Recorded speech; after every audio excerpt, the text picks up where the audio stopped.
Assalamualaikum warahmatullahi wabarakatuh. Kami peserta Lasar CPNS 2021 Angkatan 16 Kelompok 4 dengan saya sendiri Abdul Hamid dan ditemani oleh dua teman saya, Mutiara Anggraini dan Sofia Roza. Kami akan menjelaskan tentang biografi tokoh milenial nasional, yaitu Bapak Nadiem Anwar Makarim atau lebih dikenal dengan panggilan Nadiem. Beliau lahir di Singapura pada tanggal 4 Juli 1984. Beliau adalah seorang pengusaha Indonesia yang saat ini menjadi sebagai Menteri Pendidikan dan Kebudayaan Indonesia pada Kabinet Indonesia Maju pemerintahan Presiden Joko Widodo yang dilantik pada tanggal 23 Oktober 2019. Nadiem adalah anak bungsu dari 3 bersaudara dari pasangan Nono Anwar Makarim dan Atika Al-Qadri. Ayahnya adalah seorang aktivis dan pengacara terkemuka yang berketurunan Minang Arab, sedangkan ibunya merupakan penulis lepas, putri dari Hamid Al-Qadri, seorang perintis kemerdekaan Indonesia. Pendidikan. Nadiem menjalani proses pendidikan dasar hingga SMA berpindah-pindah dari Jakarta ke Singapura. Sehabis menyelesaikan pendidikan SMA-nya di Singapura, pada tahun 2002 ia mengambil jurusan Hubungan Internasional di Universitas Brown, Amerika Serikat. Nadiem sempat mengikuti pertukaran pelajar di London School of Economics.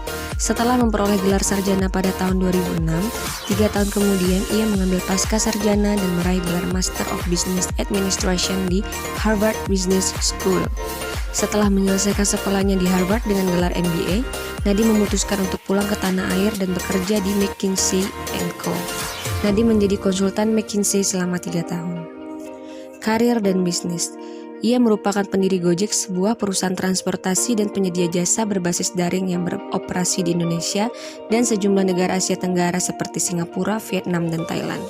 Pada tahun 2006, Nadiem memulai karirnya sebagai konsultan manajemen di McKinsey & Company. Setelah memperoleh gelar MBA, ia terjun sebagai pengusaha dengan mendirikan Zalora Indonesia. Di perusahaan tersebut, ia juga menjabat sebagai managing editor.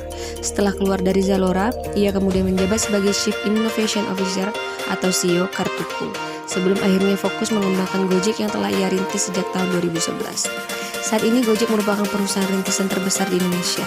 Karir bisnis Nadiem Makarim di Gojek membawanya masuk dalam daftar 150 orang terkaya di Indonesia.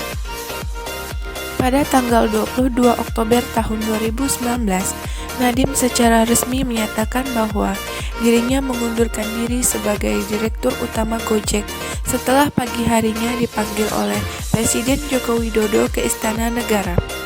Dan pada tanggal 23 Oktober 2019, Presiden Joko Widodo mengumumkan kabinet menterinya dengan Nadiem sebagai Menteri Pendidikan dan Kebudayaan. Sebagai Menteri Pendidikan, Nadiem Makarim mencanangkan kebijakan Merdeka Belajar, yang salah satunya pada awalnya adalah rencana menghapus ujian nasional. Kemudian, di masa pandemi COVID-19 ini, ia juga membuat kebijakan kuota internet gratis untuk membantu siswa, mahasiswa, guru, dan dosen untuk pelaksanaan pembelajaran jarak jauh. Nilai-nilai nasionalisme yang bisa kita ambil dari tokoh Nadiem yaitu yang pertama, cinta tanah air. Meskipun lahir dan menempuh pendidikan di luar negeri, tapi ia tetap pulang ke Indonesia untuk memajukan negaranya. Yang kedua, inovatif. Ia mendirikan Gojek serta sebuah perusahaan transportasi dan penyedia jasa berbasis daring yang beroperasi di Indonesia dan negara Asia Tenggara lainnya. Yang ketiga, rela berkorban. Nadiem rela mengundurkan diri dari jabatannya sebagai Direktur Utama Gojek setelah dipanggil Presiden Jokowi dan ditunjuk sebagai Menteri Pendidikan dan Kebudayaan. Yang keempat, adil. Saat menjabat sebagai Menteri Pendidikan dan Kebudayaan, beliau memberikan dana BOS untuk membebaskan biaya sekolah dan meningkatkan kesejahteraan guru honor di sekolah. Yang kelima, cepat tanggap. Di masa pandemi COVID-19, Nadiem merubah sistem pendidikan tatap muka menjadi sistem pembelajaran jarak jauh dan memberikan kuota gratis untuk mahasiswa, siswa, dosen, dan guru.